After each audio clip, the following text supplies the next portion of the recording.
Praise the Lord. അനുഗ്രഹിക്കപ്പെട്ട ആ പ്രഭാതയാമത്തെ ഓർത്ത് ദൈവത്തെ സ്തുതിക്കുന്നു. തിരുവചനം ശ്രവിക്കുന്ന എല്ലാ ദൈവമക്കളെയും ക്രിസ്തുയേശുവിൻ്റെ ധന്യനാമത്തിൽ വന്ദനം ചെയ്യുന്നു.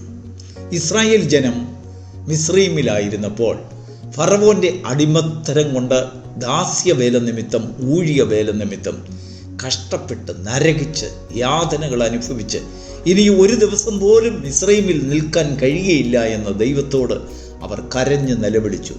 ദൈവം സ്വർഗത്തിൽ നിന്ന് അവരുടെ കണ്ണുനീർ കണ്ടു. മോശയോട് ദൈവം പറയുന്നത്, എൻ്റെ ജനത്തിൻ്റെ കഷ്ടത ഞാൻ കണ്ടു, അവരുടെ നിലവിളി കേട്ടു, അവരെ രക്ഷിപ്പാനായി ഞാൻ ഇറങ്ങി വന്നിരിക്കുന്നു. നിന്നിൽ കൂടെ ഞാൻ എൻ്റെ ജനത്തെ വിടുവിച്ച് പാലും തേനും ഒഴുകുന്നതായ ദേശത്തേക്ക്, പിതാക്കന്മാരോട് സത്യം ചെയ്ത ദേശത്തേക്ക് ഞാൻ കൊണ്ടുപോകും. അങ്ങനെ ജനത്തെ മിസ്രയീമിൽ നിന്നും അത്ഭുതകരമായി വിടുവിച്ചു. ചെങ്കടൽ കടന്നവർ മരുഭൂമിയിൽ സീൻ മരുഭൂമിയിലെത്തി. എലീമിൽ നിന്ന് സീൻ മരുഭൂമിയുടെ മധ്യത്തിൽ ചെന്നപ്പോൾ 2.5 മാസം കഴിഞ്ഞപ്പോൾ ഇസ്രായേൽ ജനത്തിൻ്റെ സ്വഭാവം മാറി. പുറപ്പാട് പുസ്തകം 16-ാം അധ്യായം 1-ാം വാക്യത്തിൽ വായിക്കുന്നത്, അവർ പുറപ്പെട്ടു 2-ാം മാസം 15-ാം തീയതി അവരുടെ മനസ്സിന് മാറ്റമുണ്ടായി. അവർ മോശയ്ക്കും അഹരോനും വിരോധമായി സംസാരിച്ചു. ദൈവത്തിന് വിരോധമായി അവർ പെറുപിറുത്തു. മോശയോട് ഇസ്രായേൽ ജനം പറയുന്നതായ വാക്കുകളൊന്ന് ശ്രദ്ധിച്ചു നോക്കൂ.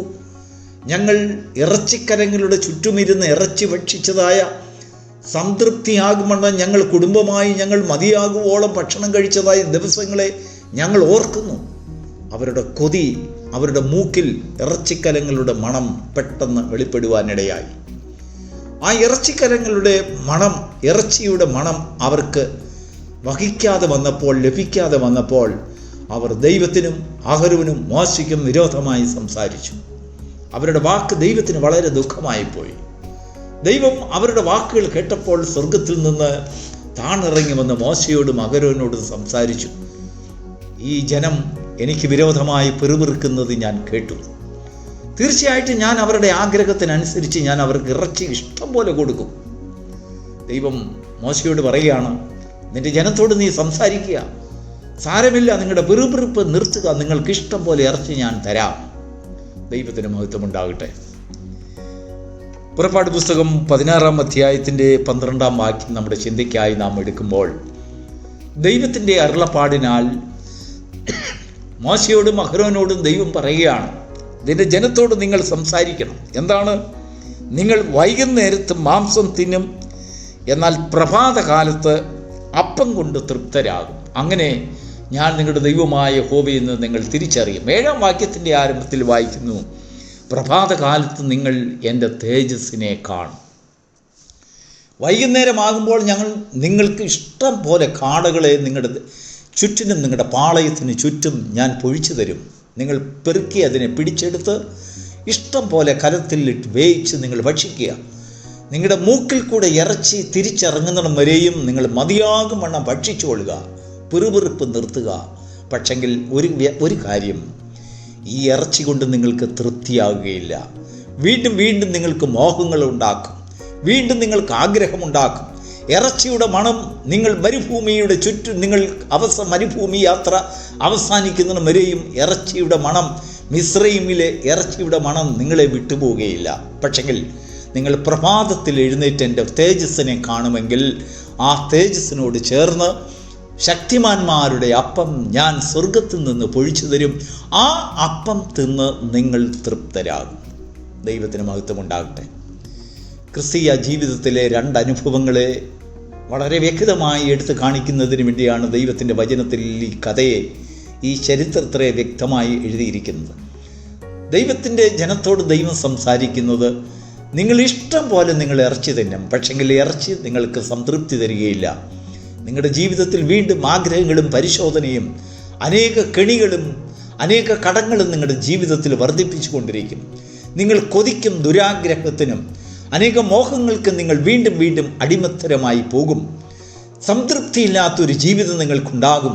എന്നാൽ സംതൃപ്തിയുള്ള ജീവിതം എപ്പോൾ നിങ്ങൾ പ്രഭാതകാലത്ത് ദൈവത്തിൻ്റെ തേജസ്സിനെ കാണുന്നുവോ, ആ തേജസ്സിനോടൊപ്പം പൊഴിയുന്നതായ ശക്തിമാന്മാരുടെ അപ്പം പ്രഭാതകാലത്ത് നിങ്ങൾക്ക് പെറുക്കിയെടുത്ത് ഭക്ഷിക്കാൻ സാധിക്കുന്നുണ്ടെങ്കിൽ അവിടെ സംതൃപ്തി ഉണ്ടാകും. വിശ്വാസ ജീവിതത്തിൻ്റെ ക്രിസ്തീയ ജീവിതത്തിൻ്റെ രണ്ട് പുറങ്ങളെ ഒരു നാണയത്തിൻ്റെ രണ്ട് വശങ്ങളെ പോലെ എടുത്തു കാണിക്കുകയാണ്.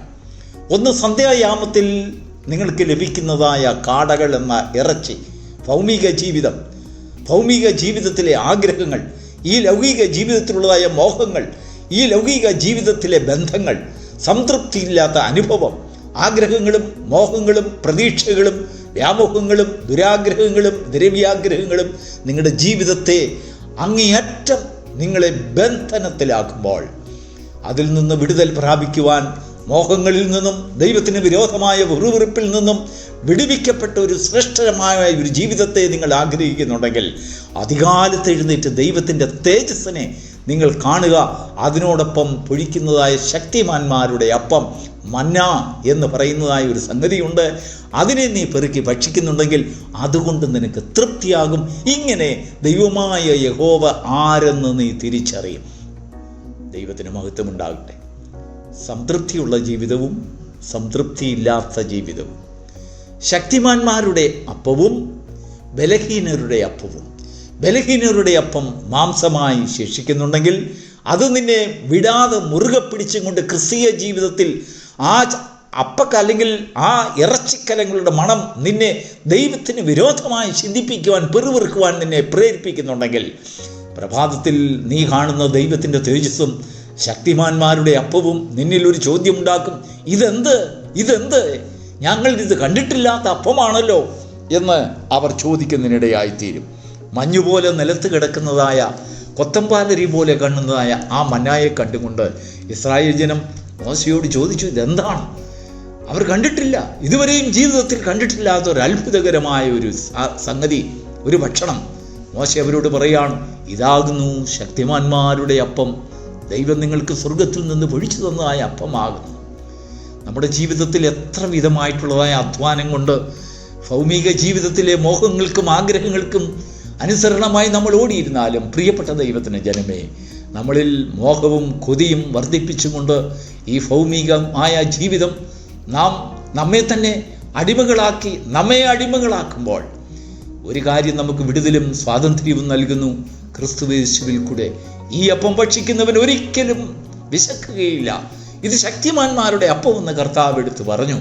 ഇത് സ്വർഗത്തിൽ നിന്ന് നിങ്ങൾക്കായി വച്ചിരിക്കുന്നതായ അപ്പം, ക്രിസ്തുയേശുവിൽ കൂടെയുള്ളതായ മഹത്വവും ദൈവത്തിൻ്റെ തേജസ്സും ആത്മീക നടത്തിപ്പും ദൈവം നിന്നെ നടത്തുന്നതായ ശക്തിമാന്മാരുടെ അപ്പം, നിനക്ക് വേണ്ടി ദാനമായി തന്ന ക്രിസ്തുവിൻ്റെ സ്നേഹത്തെയും പ്രഭാതത്തിൽ തിരിച്ചറിയുന്ന ഒരു ജീവിതം നിനക്കുണ്ടെങ്കിൽ അവിടെ നിനക്ക് സംതൃപ്തി ഉണ്ടാകും, അവിടെ സമാധാനമുണ്ടാകും, അവിടെ സൗഖ്യമുണ്ടാകും, അവിടെ ആശ്വാസമുണ്ടാകും. അങ്ങനെയുള്ള ഭവനത്തിൽ പിറുപിറുപ്പില്ല, അവിടെ ഒരു സംതൃപ്തിയുടെ നിഴലാട്ടമുണ്ട്, അവിടെ ദൈവ തേജസ്സിൻ്റെ സാന്നിധ്യമുണ്ട്. അവിടെയാണ് ദൈവം വസിക്കുന്ന ഭവനമായി മാറുന്നത് ശക്തിമാന്മാരുടെ അപ്പം ഭക്ഷിക്കുന്ന ഭവനം.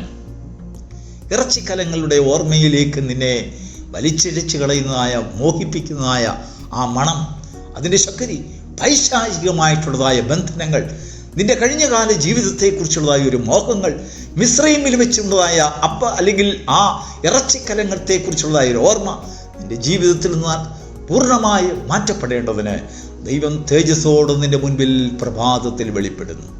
ഈ പ്രഭാതത്തിലും ആ ദൈവത്തിൻ്റെ തേജസ്സിനെ കാണുവാൻ നിങ്ങളുടെ ജീവിതത്തിൽ ഒരു ഭാഗ്യം ലഭിക്കുന്നുണ്ടോ എങ്കിൽ കണ്ണു തുറന്ന് നോക്കൂ. നിനക്ക് സംതൃപ്തിയുള്ള ഒരു ജീവിതം നിനക്ക് തരുവാൻ, നിന്റെ സകല പ്രശ്നങ്ങൾക്ക് നിനക്ക് പരിഹാരമാകുവാൻ, നിനക്കൊരു സംതൃപ്തമായിട്ടുള്ള ഒരു അനുഭവം നിന്റെ ജീവിതത്തിൽ, നീ എവിടേക്ക് യാത്ര ചെയ്യുന്നുള്ളതായ ഒരു ലക്ഷ്യബോധം നിന്നിൽ സംജാതമാകേണ്ടതിന്, നിന്റെ പ്രത്യാശയെ വർദ്ധിപ്പിക്കേണ്ടതിന്, നിന്റെ വിശ്വാസത്തിൻ്റെ സ്ഥിരത നിനക്ക് നൽകി തരേണ്ടതിന്, ക്രിസ്തുയേശുവിൽ നീ സംതൃപ്തിയുള്ളതായ ഒരു ജീവിതം ചെയ്യുവാൻ തക്കവണ്ണം ശക്തിമാന്മാരുടെ അപ്പം ഭക്ഷിക്കുന്ന, ദൈവത്തിൻ്റെ വചനത്തെ ഭക്ഷിക്കുന്നതായ, ദൈവത്തിൻ്റെ ആത്മാവിനാൽ നീ നടത്തപ്പെടുന്നതായ ഒരു അനുഭവത്തിലേക്ക് കടന്നു വരുവാൻ സാധിക്കുന്നുണ്ടെങ്കിൽ അതാണ് ഭാഗ്യമുള്ള ജീവിതം, അവിടെയാണ് സംതൃപ്തി. അങ്ങനെയുള്ള ഒരു അനുഭവത്തിലേക്ക് ദൈവം നിന്നെയും നിന്റെ കുടുംബത്തെയും വഴി നടത്തുമാറാകട്ടെ. God bless you.